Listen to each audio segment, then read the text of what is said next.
Hello you guys and welcome to Nighttime Moscow. Today we're going to talk more about real estate and we're going to talk about why the real estate market is turning to a situation where it's cheaper to rent than to buy. And I'm going to talk about the situation in Russia.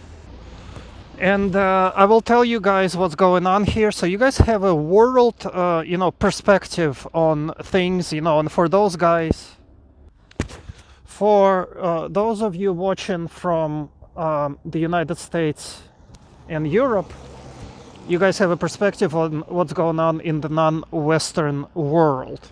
And, I kind of like to walk and talk, but I just, the whole shaking camera situation is just a bit annoying. So I think I'm going to stop and talk in, different places and all that.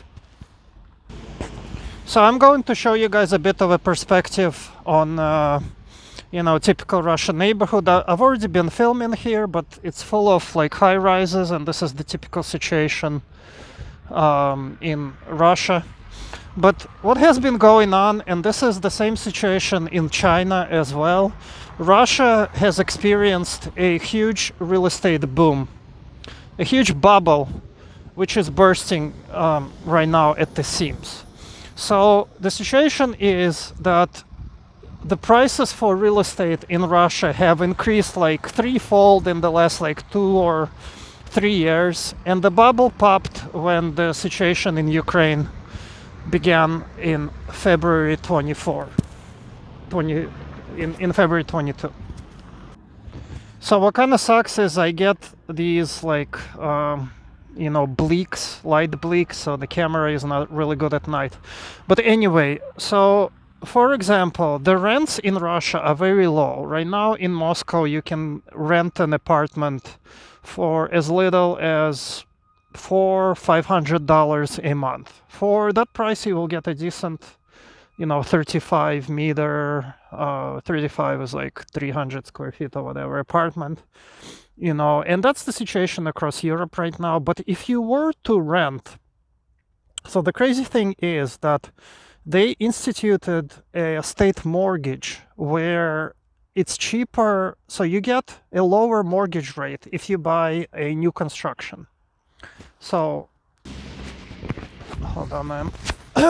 Almost getting run over here. For some reason, the front camera of this phone is much better to film. But anyway, so they have a lower mortgage rate for new construction because they're trying to encourage people to buy new construction housing. But this creates a discrepancy because when you buy new construction, if you were to turn around and sell it, it becomes not new construction anymore, just like if you're buying a new car and selling already a used car.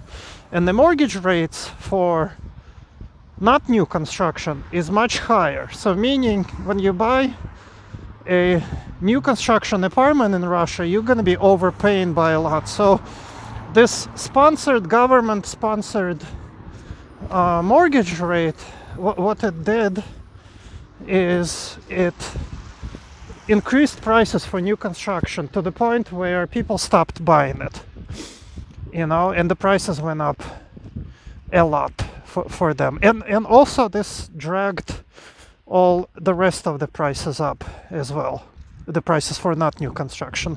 So there is a situation in Russia where rents have stayed at the levels of 2019, but the prices nearly tripled. So you can obviously call that a huge bubble. Sorry about that. It's such a futuristic view, right? This when I look at this, view at night, it reminds me of like a futuristic movie because all these huge buildings and everything. But so basically, the rents have stayed.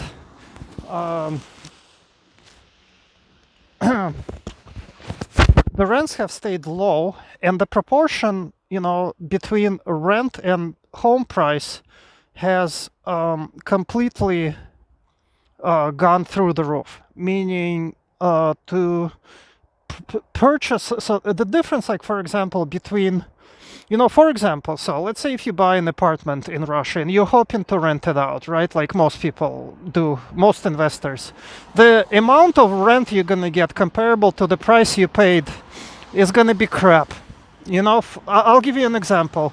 An apartment can cost $200,000 and rent for $500 a month.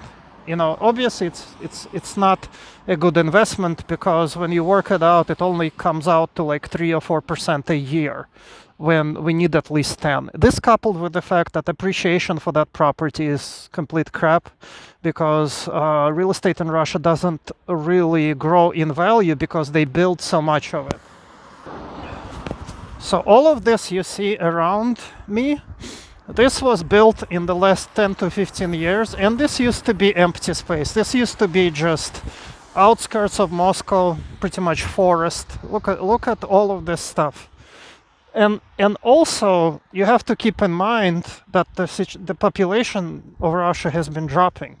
So they've been building tons and tons of apartments, but with less and less people to buy them, so to speak.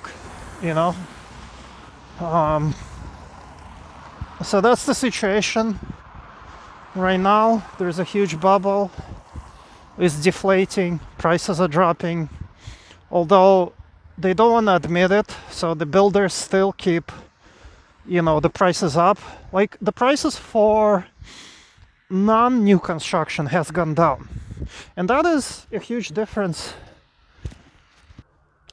That is one thing that's different between Russia and the United States, is there's a huge difference between new construction and old construction. Like in America, it doesn't matter, new construction, same crap, but in Russia there's a huge divide between new construction and old construction, because they want people to buy new construction because they're making money on it, they're building it, but oftentimes it's more expensive. It's in a lesser area, because what happens is all of the good places in the city have already been built, because they're good. So all of the new construction is usually in a place that's not as good as the old construction, but yet they still want people to buy it because it's a huge building industry and there's tons of people working there and tons of money going in. So it's a huge cluster cluster crap of a situation, a huge bubble, the biggest real estate bubble in Russian history. This is 2008 all over again. Russia is going through a huge real estate bubble, in addition to everything else that's going on. So, and the same situation is also going on in America and all over the world. Although it's funny how in Russia they deny it, so they constantly, deny that there is a bubble, that the price is going to go down because so much is riding on, people, buying these overpriced apartments and such. But anyway, okay, don't forget to subscribe. I'll see you guys in the next video.